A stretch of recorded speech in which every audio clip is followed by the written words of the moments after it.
কুয়েতের নাগরিক হলে পাপুলের এমপি পদ বাতিল হবে, সংসদে প্রধানমন্ত্রী।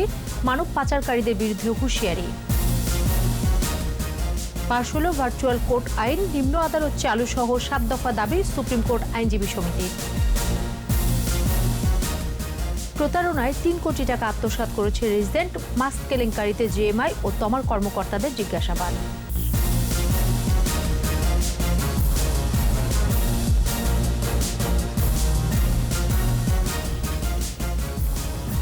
শুনছিলেন ফার্স্ট সিকিউরিটি ইসলামী ব্যাংক লিমিটেড সংবাদ শিরোনাম। আমন্ত্রণ জানাচ্ছি রাত 9টার 21 সংবাদে, সাথে আছি আমি সোনিয়া স্নিগ্ধা। দর্শক, 21 টেলিভিশনের সংবাদ একই সাথে সরাসরি দেখতে পাবেন আমাদের ফেসবুক পেজ www.facebook.com/2124 অনলাইনে। ডিপ্লোমা দুধে তৈরি সুস্বাদু ডেজার্টের কাছে হেরে যায় সবাই, ডিপ্লোমা স্বাদের কাছে হারবে সবাই।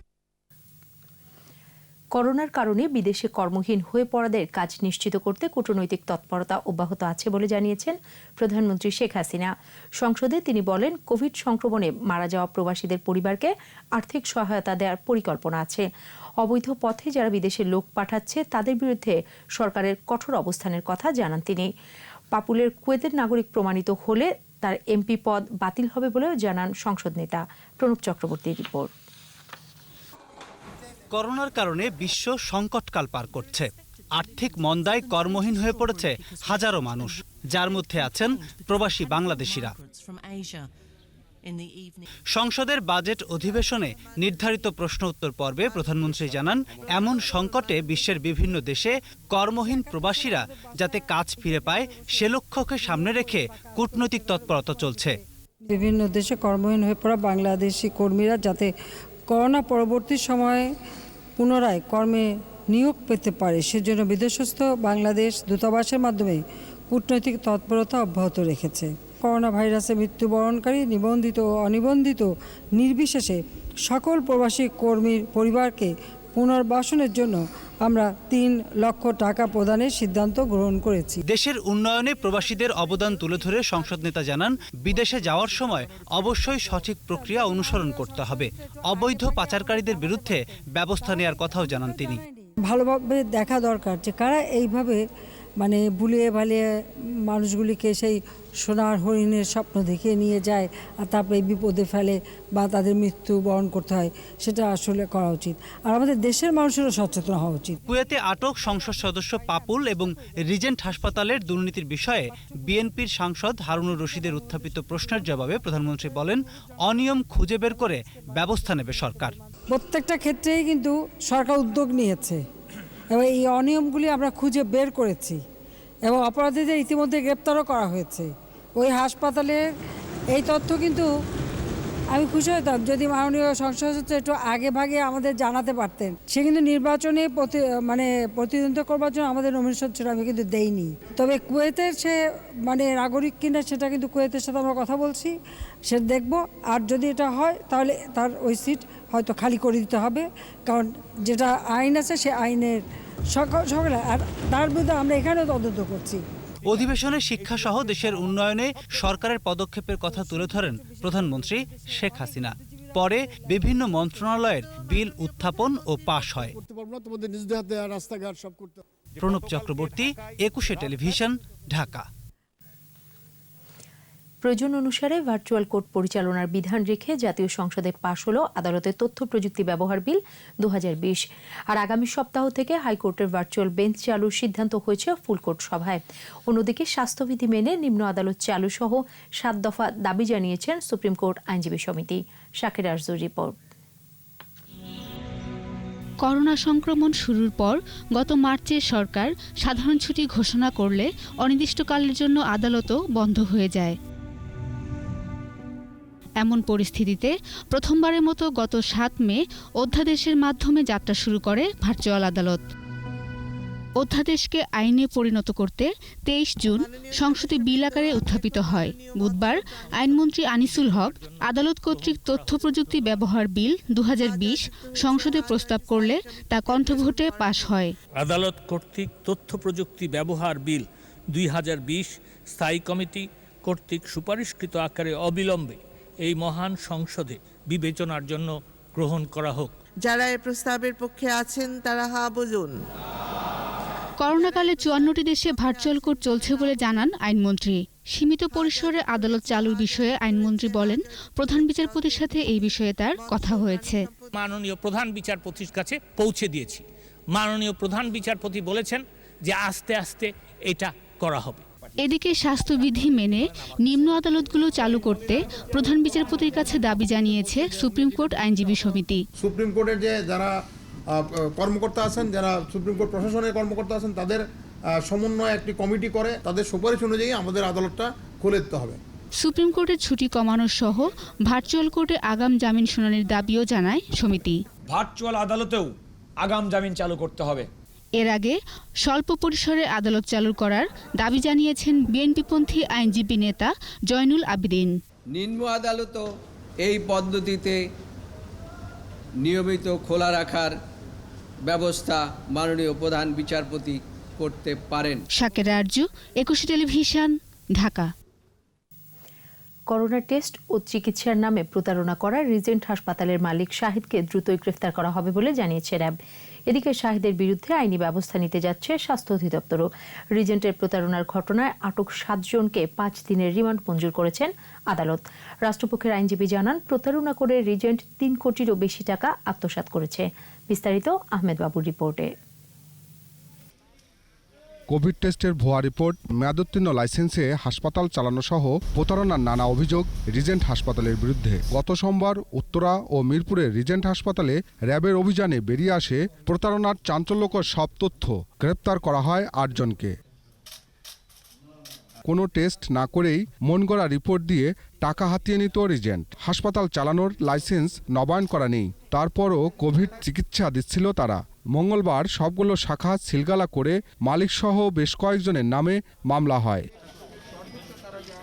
বুধবার সকালে র্যাব সদর দপ্তরে র্যাবের মিডিয়া অ্যান্ড লিগাল উইংয়ের পরিচালক লেফটেন্যান্ট কর্নেল সারোয়ার বিন কাশেম রিজেন্ট মালিক শাহেদের নানা কুকীর্তির কথা তুলে ধরেন। প্রতারণাকে কেন্দ্র করে সে কিন্তু তার নিজেকে সে আজকে এই বড় অবস্থায় নিয়ে এসছে। 3 মাসে সে আমাদের হিসাব মতে প্রায় 2.5 থেকে 3 কোটি টাকা সে এই অবৈধভাবে মানুষের কাছ থেকে নিয়েছে। বিভিন্ন জায়গায় আমরা খোঁজ করছি, সে অবশ্যই ধরাছোঁয়ার বাইরে না, কারণ কেউই ধরাছোঁয়ার বাইরে না। যারাই আইনের ঊর্ধ্বে যাওয়ার চেষ্টা করবে বা তার সেই সাহস দেখাবে, অবশ্যই তাকে আমরা আইনের আওতায় নিয়ে আসতে সক্ষম। এদিকে স্বাস্থ্য অধিদপ্তর জানিয়েছে, লাইসেন্স নবায়নে রিজেন্টকে বারবার তাগাদা দেওয়া হয়েছিল। তাদের লাইসেন্সটা নবায়ন করা ছিল অনেকদিন ধরে, সেই কারণে আমাদের স্বাস্থ্য অধিদপ্তরের হাসপাতাল কর্তৃপক্ষ অলরেডি তাদেরকে অনেকবার তাগাদা দিয়েছে, নোটিশ করেছে যে এটা নবায়ন করে রাখার জন্য। এবং অধিদপ্তরের পক্ষ থেকে হাসপাতাল কর্তৃপক্ষ অলরেডি নানা পদক্ষেপ নিচ্ছে। রিজেন্টের 8 কর্মকর্তা কর্মচারীকে ঢাকার সিএমএম আদালতে হাজির করা হয়।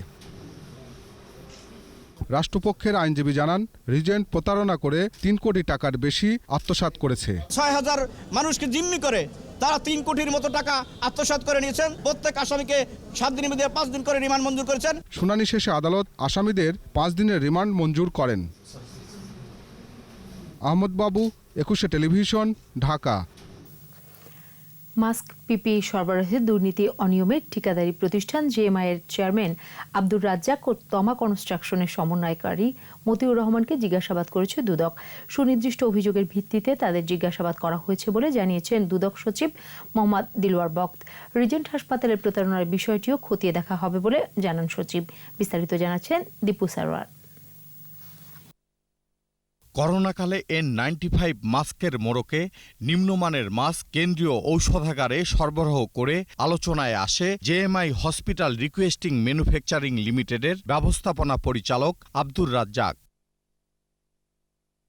মানহীন মাস্ক সরবরাহ করে আলোচিত হন তমা কনস্ট্রাকশনের মেডিকেল টিমের সমন্বয়কারী মতিউর রহমান। 1 জুলাই রাজ্জাক ও মতিউর রহমানের সাথে এলান কর্পোরেশনের কর্ণধার আমিনুল ইসলামকে তলবি নোটিশ পাঠায় দুদক। 7 জুলাই সেগুনবাগিচায় দুদক প্রধান কার্যালয়ে হাজির হতে বলা হয় তাদের। রাজ্জাক ও মতিউর হাজির হলেও অসুস্থতার অজুহাতে হাজির হননি আমিনুল। সকাল 9:30 থেকে বেলা 3:30 পর্যন্ত রাজ্জাক ও মতিউরকে জিজ্ঞাসাবাদ করে দুদক টিম। জিজ্ঞাসাবাদ চলাকালেই দুদক সচিব জানান, সুষ্ঠু অনুসন্ধানের স্বার্থেই তাদের ডাকা হয়েছে। রিজেন্টের বিষয়টিও খতিয়ে দেখার কথা জানান তিনি। স্বাস্থ্য খাতে বিশেষ করে কোভিড-19 ক্ষেত্রে মাস্ক, পিপি এবং অন্যান্য সামগ্রী যেগুলো ক্রয় করা হয়েছে সেখানে দুর্নীতি হয়েছে। সেই দুর্নীতির সাথে কারা জড়িত সেটি চিহ্নিত করার জন্য এই কমিশন তদন্ত কমিটি গঠন করে। তারই প্রেক্ষিতে দুজনকে তলব করা হয়েছে। জিজ্ঞাসাবাদ শেষে প্রথমে সাংবাদিকদের মুখোমুখি হন তমা কনস্ট্রাকশনের মেডিকেল টিমের সমন্বয়কারী মতিউর রহমান। 1,800,000 থেকে 60 পিস 3 বক্স, মূলত 60 পিস মাস্ক নিয়েই ঘটনার সূত্রপাত। যে ইতিমধ্যে সিভিল এভিয়েশন অথরিটি এটা একটা ইনকোয়ারি করছে। আমরা চাই যে এটা সঠিক কিছু বের হয়ে আসুক, যেটা সত্য সেটাই আসবে। তমা কনস্ট্রাকশনের এখানে অনেক ভাবমূর্তির অনেক পূর্ণ হয়েছে। পরে জেএমআই চেয়ারম্যান আব্দুর রাজ্জাকও সাংবাদিকদের মুখোমুখি হলেও প্রশ্নের উত্তর এড়িয়ে যান। দীপু সারোয়ার, 21 টেলিভিশন, ঢাকা। দেশে কোভিড-19 রোগীর সংখ্যা 1,72,000 ছাড়িয়েছে। 24 ঘন্টায় 46 জনের মৃত্যু হয়েছে। এর মধ্যে পুরুষ 38 এবং 8 জন নারী। 15,672টি নমুনা পরীক্ষায় শনাক্ত হয়েছে আরও 3,489 জন। স্বাস্থ্য অধিদপ্তরের নিয়মিত বুলেটিনে জানানো হয়, গেল 24 ঘন্টায় মৃত 46 জনের মধ্যে 38 জনেরই মৃত্যু হয়েছে হাসপাতালে, 8 জন মারা গেছে বাড়িতে চিকিৎসাধীন অবস্থায়। এ পর্যন্ত মৃত 2,197 জনের মধ্যে পুরুষ 1,741 এবং 556 জন নারী। মৃত্যুর হার 1.28% আর সুস্থতার হার 46.96%।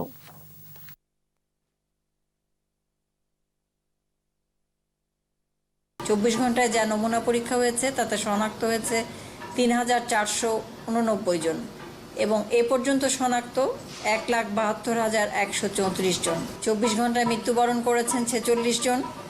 এ পর্যন্ত 2,197 জন মৃত্যুবরণ করেছেন। মধ্য জুলাইয়ে আসছে আরও এক দফা বন্যা। মৌসুমী বায়ুর প্রভাবে প্রবল বৃষ্টিপাতের কারণে বিস্তীর্ণ অঞ্চল জুড়ে দীর্ঘস্থায়ী বন্যার আশঙ্কা করছে পানি উন্নয়ন বোর্ড।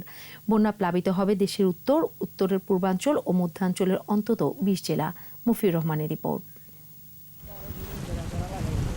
মৌসুমী বায়ুর প্রভাবে ঝরছে বৃষ্টি। ভারতের উত্তর পশ্চিমবঙ্গে প্রচুর বৃষ্টিপাত হয়েছে, তাই দেশের উত্তরাঞ্চলের তিস্তা, ধরলা সহ বিভিন্ন নদ নদীর পানি বাড়ে, প্লাবিত হয় বিস্তীর্ণ অঞ্চল। নদী ভাঙনে আশ্রয় হারায় বহু মানুষ। অনেক স্থানে বন্যা নিয়ন্ত্রণ বাঁধ ভেঙে পানি ঢুকে পড়ে লোকালয়ে, তলিয়েছে ফসলের মাঠ। তবে বৃষ্টি কিছুটা কমে যাওয়ায় বন্যার পানি কমেছে। এ অবস্থা সাময়িক বলে জানাচ্ছে পানি উন্নয়ন বোর্ডের বন্যা নিয়ন্ত্রণ ও পূর্বাভাস কেন্দ্র। পুরোপুরি এই মাসটা জুড়েই আমাদের উত্তরাঞ্চল, উত্তর মধ্যাঞ্চল এবং মধ্যাঞ্চলের মানুষকে বন্যার সাথে একটা লড়াই করতে হবে। মধ্য জুলাই থেকে শুরু হবে দ্বিতীয় দফা বন্যা। এই বন্যা দীর্ঘস্থায়ী হবে, তাই ফসলহানির আশঙ্কা আছে। এই অংশগুলোর কৃষিকাজেও বেশ ব্যাহত হচ্ছে এবং এখানে কৃষিকাজ কন্টিনিউ করা যাচ্ছে না। বন্যা আশ্রয়কেন্দ্রগুলো প্রস্তুত করার তাগিদ দেওয়া হয়েছে। সেই সাথে নদীপাড়ের মানুষদের আশ্রয়কেন্দ্রে থাকার পরামর্শ দিয়েছে পানি উন্নয়ন বোর্ড। মফিউর রহমান, 21 টেলিভিশন, ঢাকা। তৃণমূলে কাজ করছে এমন 90% বেসরকারি উন্নয়ন প্রতিষ্ঠানে আর্থিক সংকট রয়েছে, জানিয়েছেন এসডিজি বাস্তবায়নে নাগরিক প্ল্যাটফর্মের আহ্বায়ক ডক্টর দেবপ্রিয় ভট্টাচার্য। করোনা মহামারী নিয়ে অনলাইন আলোচনায় তিনি বলেন, এনজিওগুলোর মাঠ পর্যায়ের কর্মীদের নিরাপত্তা সামগ্রীরও সীমাবদ্ধতা। করোনা মোকাবেলায় বিজ্ঞানসম্মত প্রচারে ধর্মীয় নেতাদের অন্তর্ভুক্ত করার দাবি জানান ডক্টর দেবপ্রিয়। নাগরিক সমাজের প্রতিনিধি সহ বিশিষ্টজনেরা আলোচনায় অংশ নেন।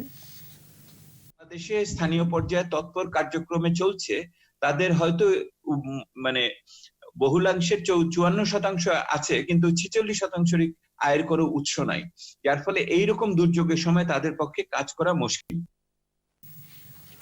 এবারে সোশ্যাল ইসলামী ব্যাংক লিমিটেড বাণিজ্য সংবাদ।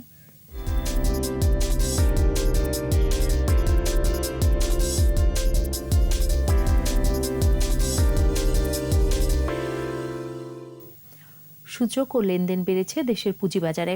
বুধবার ডিএসসিতে লেনদেন হওয়া 342টি প্রতিষ্ঠানের মধ্যে দর বেড়েছে 101টির, কমেছে 23টির আর অপরিবর্তিত রয়েছে 218টির দর। ডিএসসির প্রধান সূচক ডিএসইএক্স 32 পয়েন্ট বেড়ে উঠে আসে 4034 পয়েন্টে। দিন শেষে ডিএসসিতে লেনদেনের পরিমাণ দাঁড়ায় 231.5 লাখ টাকা। সূচক বেড়েছে সিএসসিতেও। সিএসসিতে লেনদেন হওয়া 163টি প্রতিষ্ঠানের মধ্যে দর বেড়েছে 66টির, কমেছে 11টির আর বদলায়নি 86টির দর।